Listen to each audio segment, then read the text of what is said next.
record. Perfect. So welcome to Second Saturday Signature Quilts. Kathy, you know me, but for the recording, my name is Alicia Thomas. I'm the executive director here at the Virginia Quilt Museum. And I've been here almost 2 years. My 2-year anniversary will be in about 2 weeks. And that is hard for me to believe.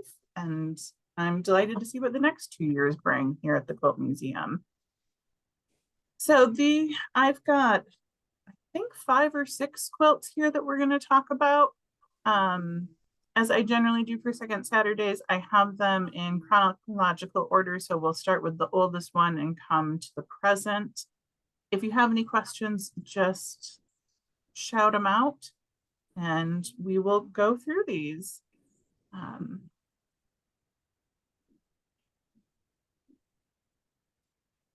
So first, I really wanted to talk about the different types of signature quilts that you can find.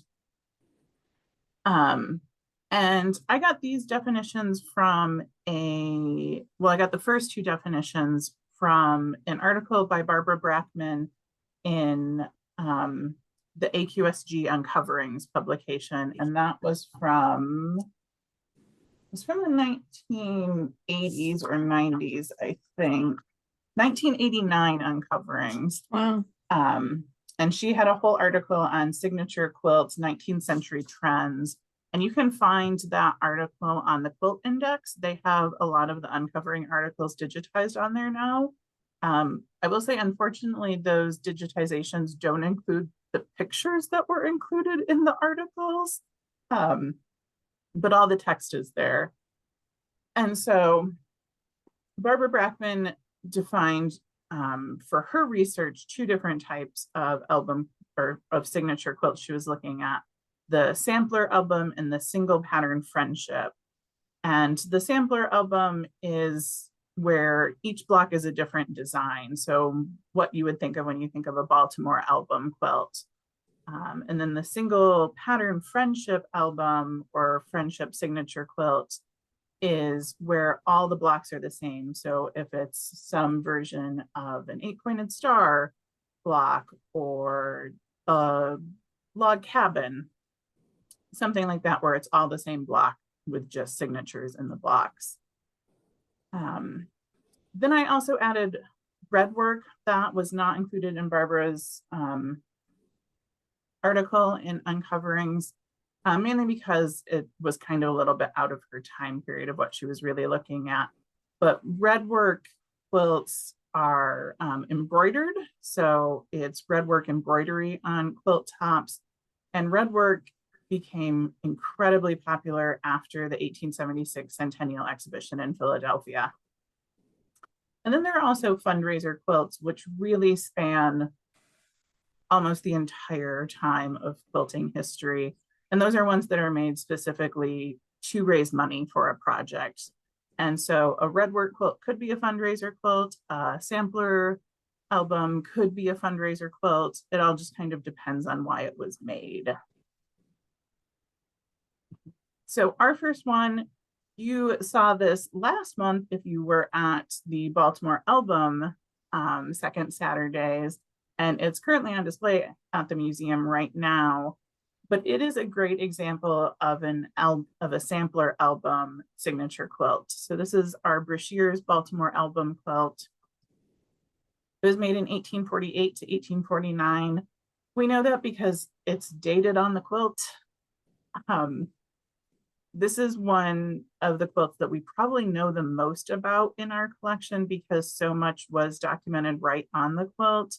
There's an inscription saying, you know, it was made in memory of Joseph Brashears. It has dates on it. And of the 25 blocks, there are 13 different signatures on this quilt. One of the things with this quilt is clearly the people making the blocks were using whatever ink they had available to them. So some have faded a lot. Some have not faded that much. A lot of them are very hard to read at this point, unfortunately. So here is a slide where you can see on the left here, this is the block and hole, and then the close-up is where the signature is. And you can see that this ink is faded quite a bit. I actually can't read the whole signature. I'm pretty sure the first name is Mary. And then the last name is still very hard to read. I think it starts T-R-Y, and then it gets even harder to read. And that's just one of those things where the ink is beginning to fade and break down. I tried to do a little bit of manipulation with the photograph of this to get a better reading of it, but I wasn't able to come up with much of a better one. But we'll keep playing around with that. Sometimes if you turn the pictures black and white or just play with contrast, you can read it a little bit better. The close-up picture was taken with my phone, so I need to get a better resolution taken with an actual camera and see if we can manipulate it that way and get a better reading of what that name may be.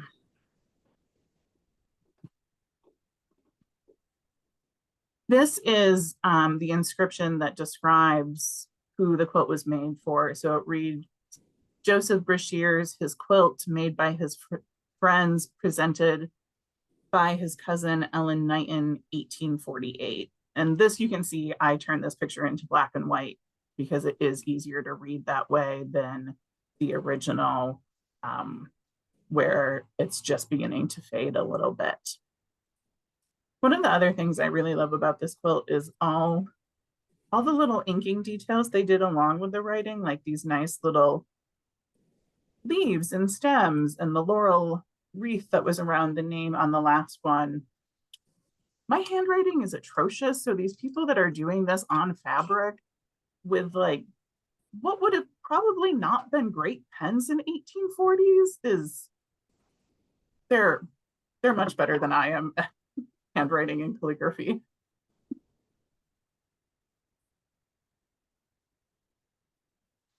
Here's another block and a close-up of the writing in it. And again, you can see there's, you know, kind of the laurel wreath type decoration.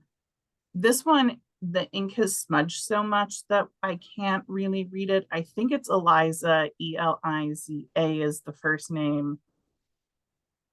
The last name is potentially Kirk or Herc. It's just hard to tell.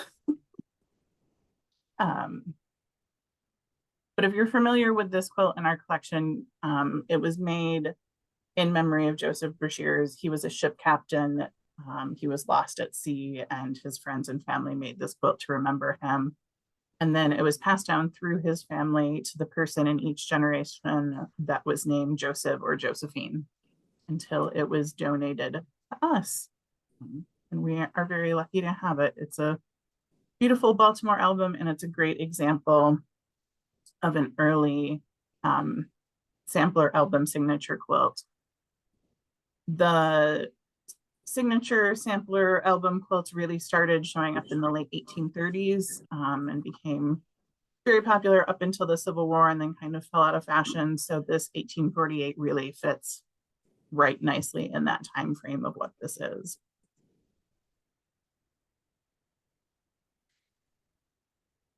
Can I ask? Yeah. So it was made in Maryland and it was donated to you guys. And I don't know that I ever heard what is there a Virginia connection? Like the person who donated it was a Virginian, or is there a Virginia connection? On that one, there's not a Virginia connection. We took that one into our collection in, I believe, let me double check the date on that. But I believe in the 1990s, before we had started being a little bit more particular with what we were taking into our collection. So we were taking some things outside of Virginia. Yeah, that one was donated to us in 1998. So we just had a little bit looser guidelines of what we were collecting at the time. And honestly, it's such a great example of a Baltimore album quilt, and it's in such great shape that even now we would be really hard to turn it down. Oh, yeah, yeah. It's just interesting that somebody who had a Maryland quilt like that, a Baltimore album quilt, donated it. You're a worthy recipient by every stretch of the imagination, but it's just interesting to me that it was donated to you guys. So obviously there was some some feeling, some emotional connection to Virginia Quilt Museum. Yeah, and the donor may have lived in Virginia. I don't know. I don't have that information readily at my fingertips. We have it down in our paper records. Um, my best guess, a couple of reasons, is they wanted it specifically to go to a quilt museum that was really focused on quilts and textiles, as opposed to, like, I know the Maryland History Center has a fantastic quilt collection with a lot of Baltimore albums. Like, that would fit in very well with their collection. Or they just maybe didn't think that a different type of museum would be interested in it, so they reached out to us. But Well, I'm glad you guys have it. yeah, That's great. I love that quilt on so many levels. I love the story behind it. It's aesthetically really beautiful. I love the horses that are on it. It's yeah, Absolutely. yeah. This next one is an example of friendship signature quilt. So this has all of the same blocks. So the signatures are going to be in the center of those blocks. This one we know was made here in Rockingham County in Virginia. It has a lot of names from the Brill family, and they were located here in Rockingham County. The really fascinating thing about this quilt is the signatures in some of the blocks are just on pieces of paper that have been laminated and then tacked onto the quilt.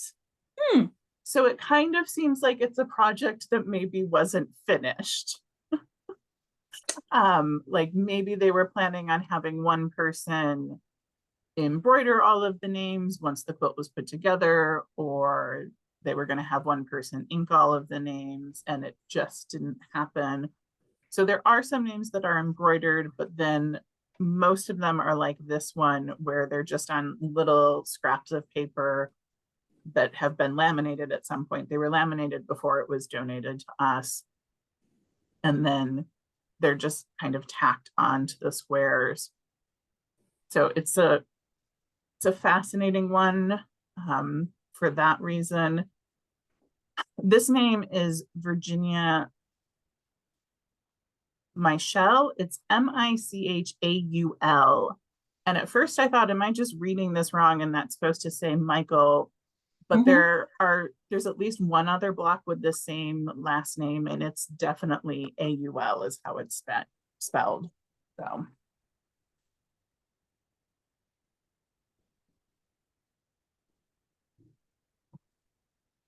here's another block with the name on a piece of paper, and this one they put in a date, so we know this one, the date is June 22nd, 1875. I think the first name is Francine. It's a little bit hard to read. The last name is Jolette, Jollette,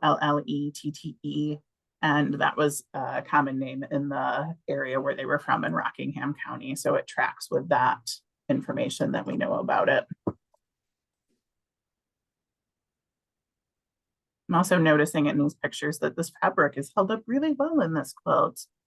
I would expect some of that red fabric to begin to deteriorate, but it hasn't, so that's nice. Here's one of the blocks where they embroidered in the name. The name embroidered is Jenny. And you can see there's a little bit of staining on this. and what that staining is. Who knows? But the staining on this is actually a little bit nice because it makes it somewhat easier to read in some places. And then here's another example of an embroidered name of Ella. And you can see this one that they did a really nice chain stitch on there, which I don't know if you embroidered, Kathy, but I do, and I could not imagine embroidering a chain stitch like that. That's beyond my skill level.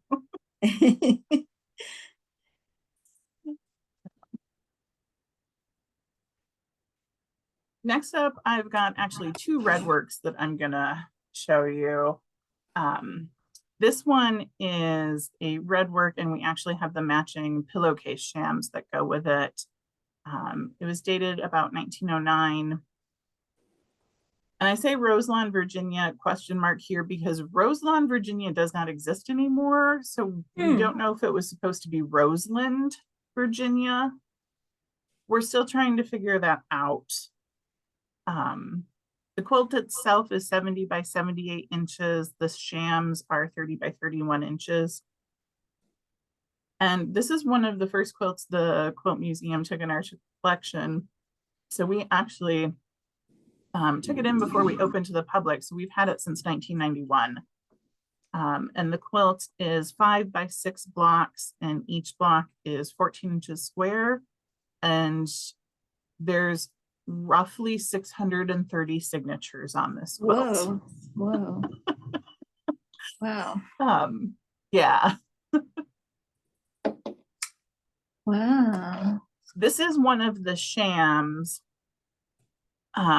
And the shams are done in the same pattern as the quilt. So on the quilt, each block is done in this pattern with the center circle and then the spokes going out and then names in the corners. This one, the names in the center are Barney Hall and Mrs. Barney Hall, Clara Hall, and then Nanny Zirkle. Zirkle is a name that is all over this quilt. It also has the date there, 1909. Our best guess is this was probably a type of a fundraiser quilt, maybe for a church. There's a couple of different reverends on here. This is the other sham, and one of the names in the center circle is Reverend A. Repass. There's also in the center circle Dr. C.L. Hall and Mrs. C.L. Hall, and then Roy Osborne. And again, the date of 1909. And you can see in some of these, there's actually two names.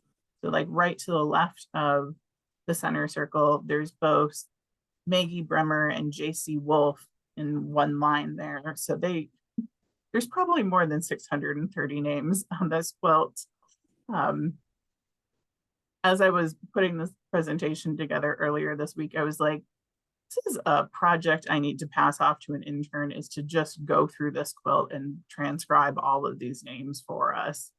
The nice thing with this quilt and our other red work quilt is it's really easy to read all of the names because they're done in embroidery and there's so much contrast that, unlike the Baltimore album or the one where they're written in ink and things are beginning to fade, these are all pretty easy to read for the most part.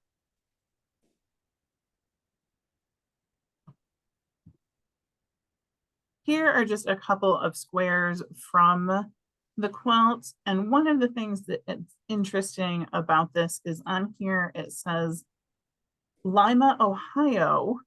And so I don't know if this was made in Ohio or if that's where this woman was from and she just wanted her name on this quilt. Her name in that center circle is Miss Ellen Benson. So hopefully once we get a full list of names, we can kind of dig in a little bit more and do some more research and identify a little bit more of where this quilt was, pinpointed location a little bit more. This block on the right, the center name again is a Zirkle. This one is Edgar Zirkle. There's a lot of Bowmans. There's another Zirkle. Zirkles are all over this quilt. I'm dying to know more about them.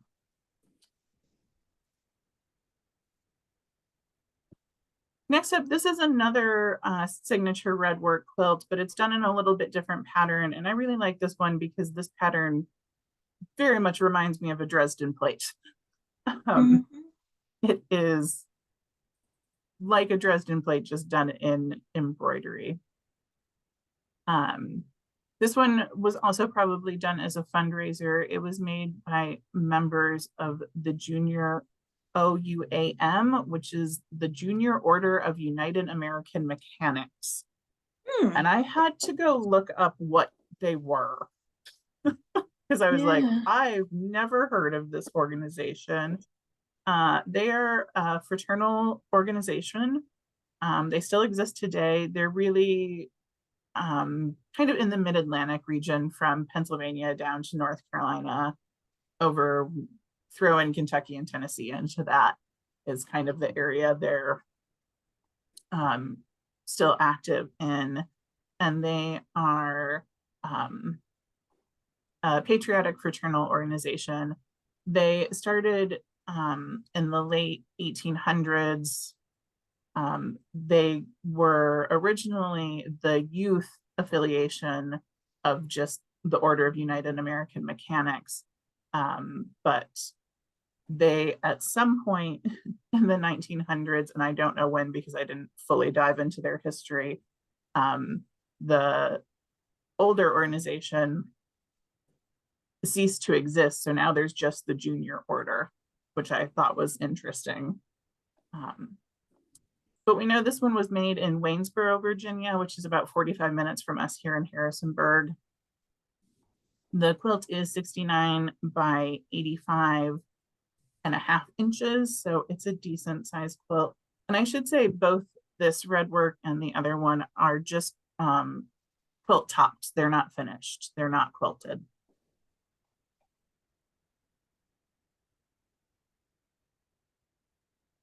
For this one, the quilt has 20 squares and each square contains at least 20 signatures. Some more, meaning that there's at least 400 signatures on this quilt. This block here has 24 signatures total. There's 20 petals in what I'm going to call the Dresden plate. And then the 4 signatures in the corner. This symbol here in the center of the quilt, I'm pretty sure is supposed to be the symbol for the Order of the Mechanics. Just from looking at their website, it looks very similar to what that is. But also here in the center, you have the date of 1911. And this is one of the few blocks in this quilt that has color other than red in it. So there's some gold done in the embroidery and some gray and pink. So the Blue Ridge isn't, it looks like it's written in pencil from this angle, but it's actually embroidered. It looks like it's embroidered in a gray thread. Yeah. Wonder what that 89 is and at the bottom of that circle. Yeah. I don't know if it was like their like hall number or their chapter number, you know, something like that. I don't know a ton about fraternal organizations. Interesting. Here are 2 more blocks from it. And one of the things I really liked about these 2, having them side by side, is you can see that not each group who did each block took the same path. So the ones on, oops. Sorry, my slides are going all over the place. Oh golly. There we go. The ones on the right, they just did initials. So it's just first, middle, and last initial in this square. But then this block on the left, they did first and middle initial and then last name. But then they also tucked that same thing in between each point. So they doubled the number of names they were able to fit in a square. And from looking at this, I wonder if since we know it was a fundraising quilt, if like the group on the left really wanted to like raise the most money with their block or something, because they really, I mean, they have twice as many people there. So it's interesting to just think about why, you know, different blocks look different within the same project. Mhm.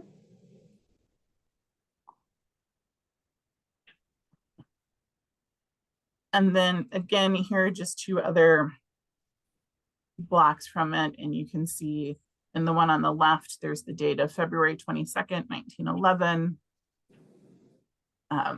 And they, on this one, they did full names. So they did Mary McGam and Georgia Berry. Some they still did initials. Up here in the corner, it's W.M. Marshall.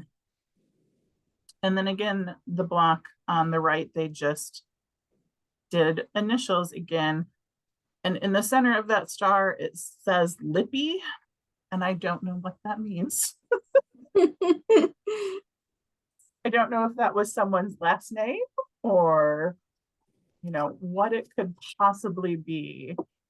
Yeah. Interesting.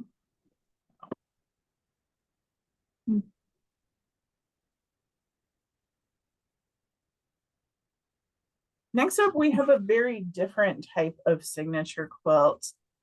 This one is from February of 1942, and it was made in Bedford, Virginia.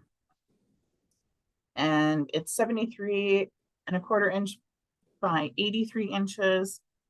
And this quilt has a little bit of a fascinating backstory in that someone found it in a Goodwill and they bought it. And then they donated it to the Montgomery Museum and the Lewis Miller Regional Art Center. And that museum turned around and donated it to us here at the Virginia Quilt Museum in 2014, just saying like that we would be better able to care for this. Since we have gotten the quilt, we've dug into the names on it, and that's how we've been able to place it, that it was made in Bedford.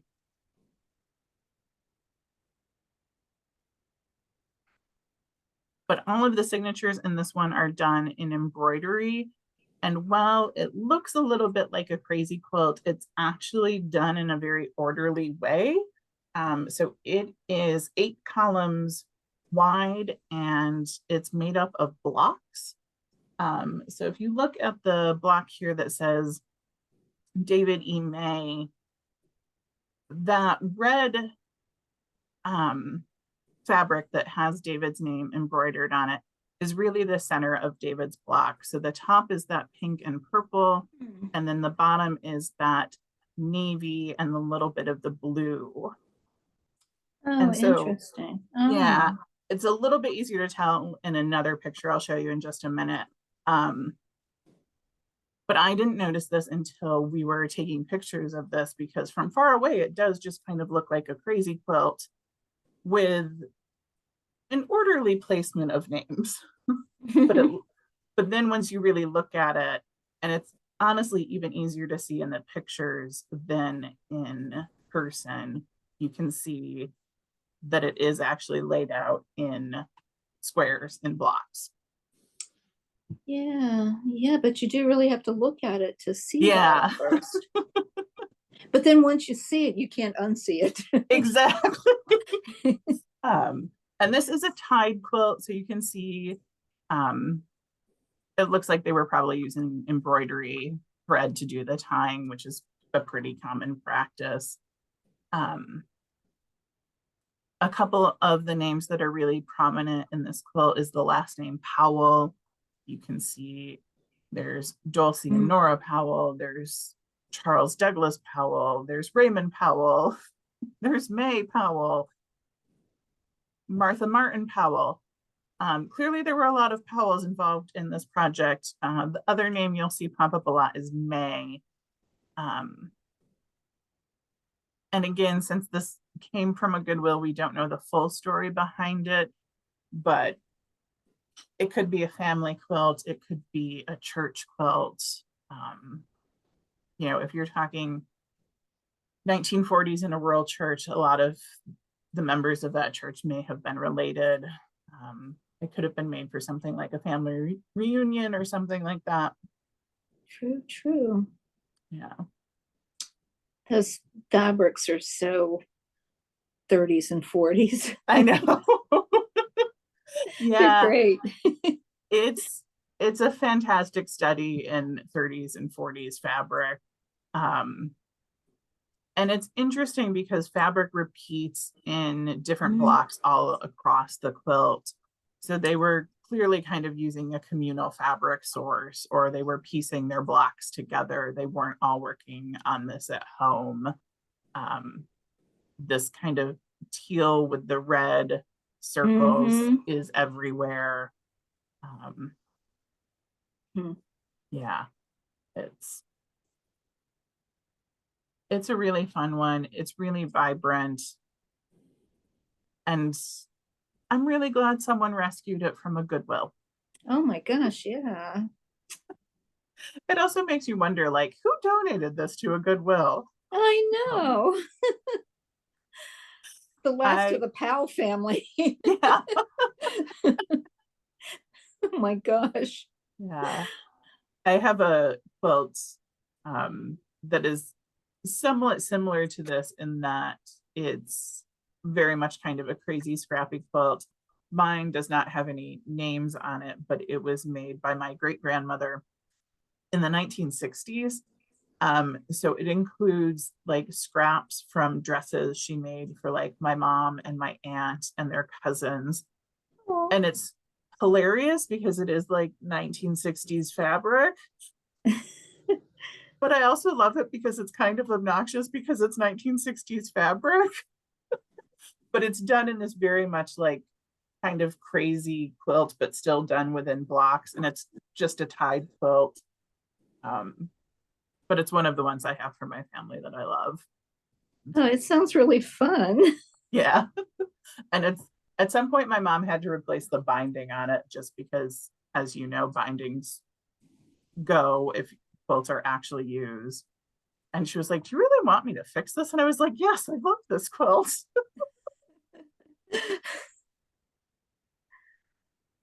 Very cool.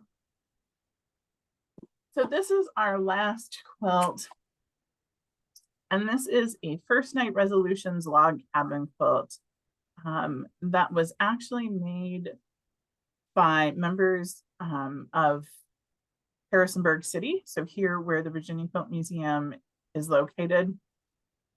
And it was made as a project for the Quilt Museum. So they had all of the strips cut out, and at the first night celebration in 1996, people could come and either write their name and their New Year's resolution on a slip of the fabric. And then they made it into this quilt. And the really fun thing I love is that the following New Year's Eve, so New Year's Eve of 1997 and into 1998, they displayed the quilt here at the museum, and people could come and find their resolution and see whether they had stuck with it all year.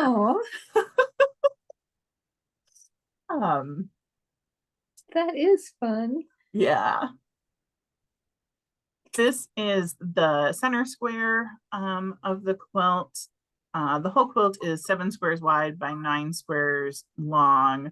And so this is the center one where you can see that it's a community resolution quilt and it's celebrating the diversity. And it's got the date there. So way to label a quilt, guys. You make me happy.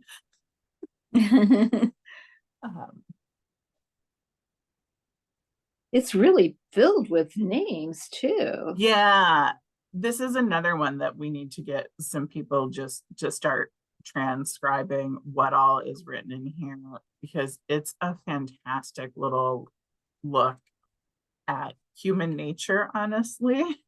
I really love some of the resolutions people wrote. There's one here, kind of where the blue polka dot is, just to the right of that. There's one that says, to lose weight and become a better fisherman, James Dean. Okie dokie. And I'm like, I hope that happened for you, James. Down here, there's one that says, I resolve to finish the projects I start. by Diana Chandler. And that's also like, so many of these things are things that we all still make resolutions for. I was going to say I'm staying away from that one. Oh yeah. I Wow. know better than to say I'm going to finish things I start at this point. Um, there's also one on here by Mary that says to be more tolerant and understanding of others. So some of Oh, them are really sweet. Some of them are funny. Um, this one, you can see the border on this one, which I wanted to include because it's a fantastic border for this great, you know, diversity resolutions quilt with all the different people. One of the inscriptions on here says to make A's and B's in school. So I hope that, and it looks like it's probably a child's handwriting. So I hope that worked out for that child. Some people just sign their names. It's really, it's a fantastic project. It's made me wonder like how we could revamp this project and do it again in maybe a different way. Because it's yeah, just or great. have these people come back, almost 30 years later. Yeah, I know. I was just like, oh, this quilt is older than all of my employees except for me. That's pretty incredible. Yeah. It's actually a good thing, though. It's good Yeah. that you've got, you know, young people, because there's so many places where, okay, what happens when all these people finally age out? It's like, who's left? There's nobody. Yeah. It's part of the joys of being in a college town is that we do always have young Yeah, people around. that is good. Well, this is a fun project. I know. I'm mulling over ways that we can do something similar or something inspired by this maybe and make it a fun community project of even just like visitors to the museums, like something where they could sign something that we put into a quilt. I, Hmm. I haven't gotten much farther than that. We'll see what I come up with. Um, I love it. that was our last quilt. Okay. I just want to give you a quick look at our upcoming programs. We've got our annual members meeting on Tuesday, Harrisonburg Quilt Day, where both Pat Sloan and Wendy Shepard will be here with their Harrisonburg quilts, is next Saturday. And then the following Saturday, we have a rug hooking workshop, which is going to be really great. That goes with the rug hooking exhibit we have right now. Susan Feller is teaching that workshop. You can register online. The class fee is $75, and that includes all of the supplies you'll need. You just need to bring scissors with you. And honestly, we probably have enough scissors that you don't need to really bring them. And then also that Saturday, we have our fall members reception from 4 to 6 p.m. So you can find more information about all of those on our website at vaquiltmuseum.org. And then our second Saturdays for the rest of the year, in October, my colleague Kate is going to talk about crib quilts. And I think she's going to include a crib quilt that we just got at the end of last year that's really amazing. It was clearly a crib quilt that wasn't used all that much because it's in much nicer condition than most crib quilts. In November, Kate's going to talk about crazy quilts. We've got about 40 in our collection, and I know she's pulled some really great ones to include in that. And then in December, I'm doing what I'm calling director's choice, and it's just quilts I really love that don't fit into any other category. So there's some really fun ones in there that, just don't have friends in our collection. So we're just going to talk about them separately. Looking forward to all of those. Yeah, I love doing these second Saturdays. It's a really good excuse for me to dig into some research and you know, learn a little bit more about our quilts. Whereas if I wasn't doing these, it's not something I would find the time in my schedule to do. But it is also the fun part of my job. It's sharing our collection with everyone. So, yeah. I just keep saying, if you're willing to pull quilts out of your collection and show them to people, my obligation is to look at them. Because otherwise, otherwise they're just, Yeah. they're hidden. And Yeah. that's understandable. But you guys do a really good job of sharing your quilts. I love it. Oh, thank you. I'm a really big proponent that we need to be sharing our collection. We can't just be hoarding it. That's not the purpose of a museum. We're a learning institution. We're not just a collecting organization. And so if we're not sharing it and making it publicly available, I don't think we're doing our mission. So I'm going to keep finding ways that we can share our collection, whether that's virtually or in person. A reminder that you can see our collection online on our website. You can see all 288 quilts in our permanent collection. I think we have 3 that we need to get pictures up for, 2 that we just got in, and 1 that I don't know what happened to those pictures. I know I photographed that quilt, but we seem to have lost them. Well, I've actually been through your index, and it's great fun. It's not something though that you can really like, oh, I've been through once, I'm done, You kind I of mean, have to I've have a worked here purpose for in mind. yeah, I've worked here for 2 years and I still am constantly like, I've never seen that quilt before in my life. And it's like, no, we've had it the whole time. It's just 288 is more than you think. And even though like I see them all in their boxes and I see them online, I probably haven't seen them all actually in person yet, but I'm probably getting pretty close.